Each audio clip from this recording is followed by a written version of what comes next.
तो वहीं छत्तीसगढ़ के कांग्रेस प्रदेश अध्यक्ष दीपक बैज लगातार पैदल यात्रा और धरना प्रदर्शन के जरिए कांग्रेस पार्टी में अपनी शाख बनाए हुए हैं। लेकिन दूसरी ओर बात की जाए तो उनके बदलने की भी सुगबुगाहट तेज है। पीसीसी अध्यक्ष पद के लिए अब पूर्व मंत्री उमेश पटेल और भिलाई विधायक देवेंद्र यादव का नाम सुर्खियों में है। कुछ समय पहले पूर्व उप मुख्यमंत्री टीएस सिंहदेव भी चर्चा में थे, लेकिन क्या अब कांग्रेस पार्टी युवा चेहरे पर दांव लगाना चाहती है? देखिए इस रिपोर्ट में। पीसीसी अध्यक्ष पद की घोषणा कब तक हो पाती है, ये तो जानना दिलचस्प होगा ही। लेकिन मामले को लेकर पीसीसी वर्तमान अध्यक्ष दीपक बैज कहते हैं कि आलाकमान ने मुझे पीसीसी का अध्यक्ष बनाया है। वर्तमान में मैं ही पीसीसी अध्यक्ष हूँ और इसके तहत पार्टी की मजबूती के लिए लड़ाई लगातार हम लड़ रहे हैं। मजबूती के साथ प्रदेश में काम कर रहे हैं, तमाम मुद्दों को लेकर आवाज उठा रहे हैं, जिसके कारण बीजेपी की सरकार बैकफुट पर नजर आ रही है। उन्होंने यह भी कहा कि आगे आलाकमान जो भी तय करेगा उनका निर्णय होगा। अब मुझे तो नहीं पता, अभी तो वर्तमान में मैं पीसीसी अध्यक्ष हूं और आलाकमान ने मुझे बनाया है और मैं लगातार पार्टी के मजबूती के लिए काम कर रहा हूं और जब तक आलाकमान चाहेगा तब तक मैं काम कर रहा हूं। और बाकी ऊपर में कौन चल रहा है कौन है अभी तो हमारे नॉलेज में तो नहीं है, लेकिन ये है कि वर्तमान परिस्थिति में जिस मुद्दों के साथ पार्टी को लड़ना चाहिए उन मुद्दों को लेकर पार्टी बेहतर और मजबूती के साथ लड़ाई लड़ रही है और सरकार कहीं न कहीं इन तत्कालीन मुद्दों को लेकर पूरी भारतीय जनता पार्टी की सरकार यहां पे बैकफुट में नजर आ रही है। कांग्रेस प्रदेश अध्यक्ष की घोषणा को लेकर भारतीय जनता पार्टी की भी प्रतिक्रिया सामने आई है, जिसमें बीजेपी कहते हुए नजर आ रही है कि प्रदेश अध्यक्ष कांग्रेस का चाहे जो भी हो, लेकिन प्रदेश में काम कर पाने में पूरी तरह विफल साबित हो जाते हैं। बीजेपी मीडिया प्रभारी अमित चिमनानी कहते हैं कि कांग्रेस पार्टी केवल अपना अस्तित्व बचाने में लगी हुई है। इसके साथ ही बीजेपी प्रदेश महामंत्री संजय श्रीवास्तव ने कहा कि लगातार अध्यक्ष कांग्रेस पार्टी बदलता है, जिससे पूर्व मुख्यमंत्री भूपेश बघेल को तकलीफ होती है और आपसी कलह देखने को मिलता है। इससे कई दिन पहले टीएस सिंहदेव जी का नाम चल रहा था, यानी कि फिर उनका पत्ता शायद कट गया है।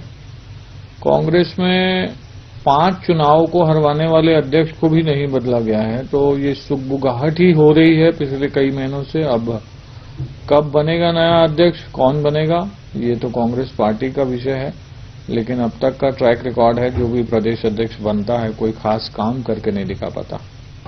देखिए, पीसीसी अध्यक्ष का विषय तो विशुद्ध रूप से ये कांग्रेस का मामला है, लेकिन मुझे लगता है कि अध्यक्ष बदल कर कांग्रेस कहीं आगे नहीं बढ़ पा रही है, क्योंकि कांग्रेस पार्टी की नीयत ही ठीक नहीं है।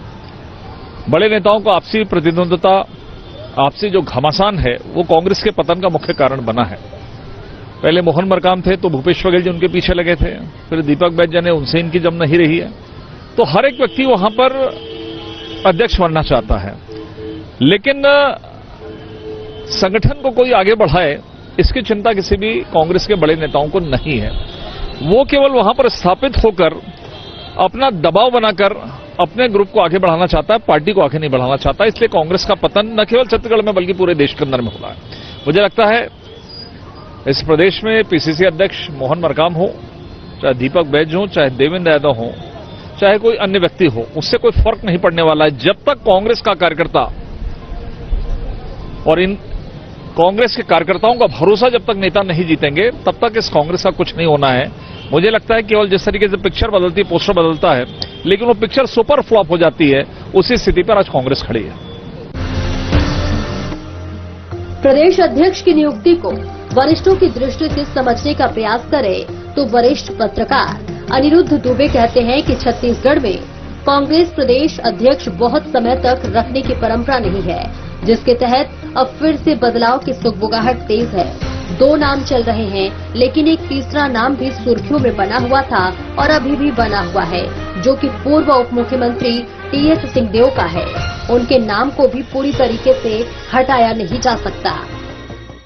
हाँ, देखिए, निश्चित रूप से किसी भी सरकार का कार्यकाल 5 साल होता है और मैं नहीं समझता कि जब से छत्तीसगढ़ राज्य बना तो पूरे 5 साल कोई जो है प्रदेश कांग्रेस अध्यक्ष रहा होगा। हालांकि भूपेश बघेल जी जो है काफी लंबे समय तक प्रदेश अध्यक्ष रहे, इसमें कोई दो मत नहीं है, और उनके नेतृत्व में सरकार भी बनी। जब फिर वो मुख्यमंत्री बने तो फिर ये ऑप्शन ये था कि किसी आदिवासी को जो है यहाँ पे अध्यक्ष बनाना है, क्योंकि आदिवासी बहुल राज्य माना जाता है। हालांकि और भी जाति के लोगों की बहुतायत है, लेकिन उसको ध्यान में रखते हुए फिर दो विकल्प थे राहुल गांधी जी के सामने में, मोहन मरकाम जी और दीपक बैज जी। तो पहला जो था तो उन्होंने मोहन मरकाम जी को अवसर दिया आदिवासी वर्ग से, फिर वो हटे तो दीपक बैज जी को उन्होंने दिया, और निश्चित रूप से उनके नेतृत्व में जो है चुनाव भी लड़ा गया दीपक बैज जी के नेतृत्व में। अब नतीजा चाहे जो रहा हो, लेकिन चूंकि उनको क्या है कि विधानसभा और लोकसभा दोनों का अनुभव रहा है, मतलब विधायक भी रहे, वो लोकसभा में सांसद भी रहे, तो बहुत दीर्घ अनुभव है उनका राजनीति का। लेकिन मैंने कहा ना कि बहुत लंबे समय तक के रखे जाने की कांग्रेस में परंपरा नहीं, इसलिए दो नाम चल रहे हैं निश्चित रूप से, उमेश पटेल जी और आपने जो कहा देवेंद्र यादव जी। लेकिन उसके पहले टीएस बाबा का भी नाम चला था, तो अभी भी आप टीएस बाबा के नाम को खारिज नहीं कर सकते। मैं ये नहीं बोल रहा हूं कि टीएस सिंहदेव जी जो है प्रदेश अध्यक्ष बनेंगे, लेकिन कहीं ना कहीं उनका नाम जीवित है। कई बार आज व्यक्ति ये इंतजार करता है कि चुनाव का जब नजदीक समय हो तो मैं उसके उत्तरदायित्व को उठाऊं, क्योंकि अभी जो है जिस हिसाब से साढ़े 3 साल बचा है तो बहुत लंबा समय होता है। बात करें हम उमेश पटेल जी की और देवेंद्र यादव की, तो निश्चित रूप से उमेश पटेल जी के खुद जो पिता थे, बहुत बड़ा नाम थे नंद कुमार पटेल जी, वो मंत्री भी रहे प्रदेश सरकार में, फिर वो खुद प्रदेश कांग्रेस अध्यक्ष रहे और सफल प्रदेश कांग्रेस अध्यक्ष थे। वो झीरम घाटी में उनकी शहादत हो गई, झीरम घाटी हमले में, और उसके बाद फिर 2 बार के जो है उमेश पटेल जो है विधायक रहे, और विधायक भी क्या रहे, वो तो मंत्री भी रहे। तो उमेश पटेल जी का भी अपना दीर्घ अनुभव हो गया है, और अभी भी जो विधानसभा में उनकी उपस्थिति जो है बहुत व्यापक रूप में दिखती है सदन में जब वो बोलते हैं, तो दौड़ में है। अब बाकी देवेंद्र यादव जी की बात करें तो निश्चित रूप से उनका भी बड़ा लंबा करियर रहा, महापौर रहे, विधायक रहे, फिर उसके बाद अभी ईडी में जब वो जेल गए, तो एक है कि अगर कि राजनीतिक कारणों से जो नेता जेल जाता है तो बहुत वो मजबूत होकर बाहर आता है, तो क्योंकि वो राजनीतिक एक बहुत बड़ा कारण था। हालांकि जो भी अपराध जो दर्ज किया गया वो तो है ही है, तो लेकिन 2 नाम में मेरे को ज्यादा जो संभावना जो है नजर आती है। अगर ये 2 नाम की बात करें, मैं टीएस सिंहदेव जी का नाम अलग रखता हूं, तो उमेश पटेल की चांसेस इसलिए ज्यादा होती है क्योंकि अभी जो है देवेंद्र यादव जी के सिर पे ईडी की तलवार लटकी हुई है, और निश्चित रूप से दिल्ली वाले जो है अगर कहीं वो फैसला करेंगे तो इस पर बहुत व्यापक सोच विचार करेंगे कि ऐसा कहीं कोई जोखिम वाला काम ना हो, क्योंकि अभी वो जमानत पे बाहर हैं। तो देखा जाए तो फिर वो दावा कह लें या फिर गुंजाइश कह लें या संभावना कह लें, उमेश पटेल की संभावना जो है ज्यादा नजर। छत्तीसगढ़ में प्रदेश कांग्रेस अध्यक्ष पद की नियुक्ति कब तक हो पाती है, हालांकि फिलहाल ये देखने वाली बात होगी, लेकिन उमेश पटेल और देवेंद्र यादव के चेहरे की अगर बात की जाए तो युवा चेहरा है। इससे ये अंदाजा लगाया जा सकता है कि कांग्रेस युवा प्रदेश अध्यक्ष बनाने की तैयारी में है। आने वाले समय में देखना दिलचस्प होगा कि कौन से नाम पर मुहर लग पाती है। प्रदेश कांग्रेस अध्यक्ष दीपक बैज लगातार छत्तीसगढ़ में धरना प्रदर्शन और जो है पैदल यात्रा के जरिए छत्तीसगढ़ में जो है कांग्रेस को सुर्खियों में बनाए रखने के लगातार प्रयास कर रहे हैं, लेकिन वहीं उन्हें जो है बदलने की भी तैयारी चल रही है और सुगबुगाहट भी अब काफी तेज हो गई है।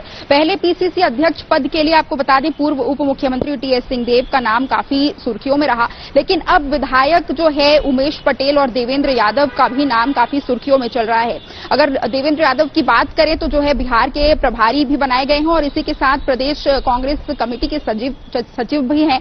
और इसी के साथ अगर बात करें उमेश पटेल की तो नंद कुमार पटेल के सुपुत्र होने के नाते ही काफी सुर्खियों में रहते हैं, और इसी के अलावा आपको ये भी बता दें कि पूर्व मंत्री भी रहे हैं। तो लगातार दोनों के नाम पर काफी जो है चर्चाएं तेज हो गई है एक बार फिर से, और जो है कांग्रेस प्रदेश अध्यक्ष को बदलने की एक बार फिर से जो है बातचीत है वो काफी अब तेज हो गई है। फिलहाल जो है विधायक जो देवेंद्र यादव है और उमेश पटेल है वो राहुल गांधी की काफी पसंद माने जा रहे हैं, तो हो सकता है कि युवा प्रदेश अध्यक्ष रखने की तैयारी भी छत्तीसगढ़ में चल रही हो। और इसी के साथ जो है अब देखना ये होगा कि क्या आगे जाकर जो है बदलाव होते हैं और प्रदेश कांग्रेस अध्यक्ष के पद की नियुक्ति किसकी हो पाती है।